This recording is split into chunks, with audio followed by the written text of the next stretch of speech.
Welcome back sa ating channel mga ka-learn-to.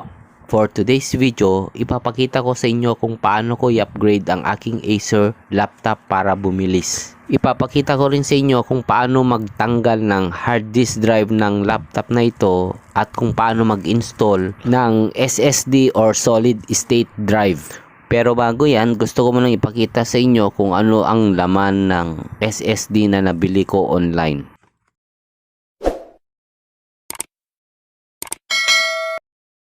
So ito meron siyang provided na SATA cable at ang ating bagong SSD.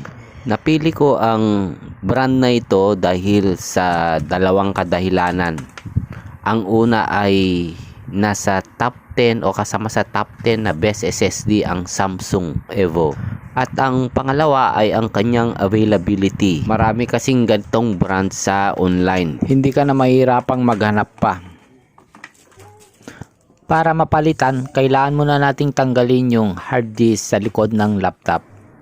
Ang hard disk ng laptop na ito ay dito nakalagay guys. So tanggalin muna natin yung screw bago makuha yung hard disk drive ng laptop na ito.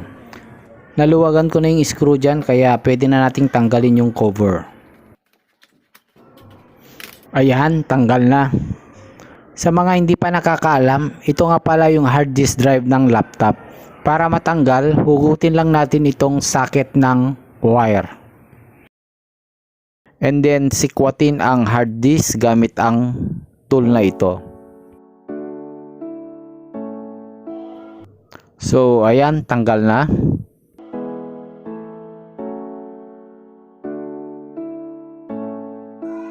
Tignan nyo guys, halos magkasinlaki sila.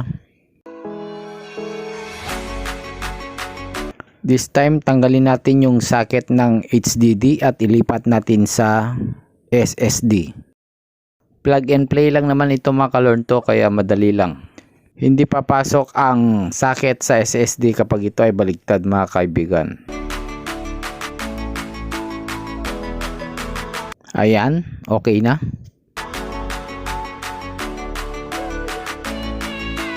Ang next na gagawin naman natin ay ilipat natin itong kulay black.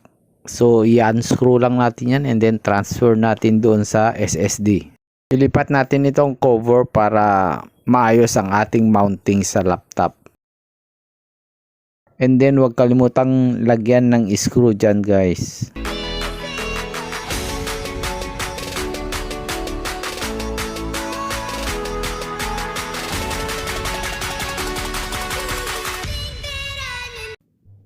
So, tapos na. I-mount na natin.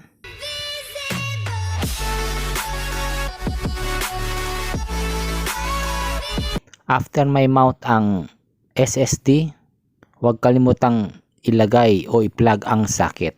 Paalala lang guys, wala pang OS yan. Para tuluyan nyo ng magamit, kailangan nyong ipa-format at pa-installan ng OS o ng Windows. Eto guys, tip ko lang. Kung gusto nyong makamura, mas magandang bumili sa online. Nasa 50% din ang matitipid nyo. And then ipa-install nyo na lang sa computer service center kung hindi nyo alam. At this point guys, na-format at na-installan ko na rin ito ng operating system. Tignan natin kung mga ilang seconds bago mag-open. Sa mga interesadong bumili ng ganitong SSD, ilalagay ko na lang sa description at comment box yung link na ginamit ko. Nasa 1,788 pesos lang ito guys, 500 gig. Ayan, nag-open na. So approximately nasa 11 seconds nag-open na yung ating laptop. Ganyan kabilis guys kapag SSD ang gamit. Hanggang dito na lang muna guys. Kung nagustuhan mo ang video ito, huwag kalimutang mag-like at kung concern ka sa inyong friends, huwag kalimutang i-share. Salamat!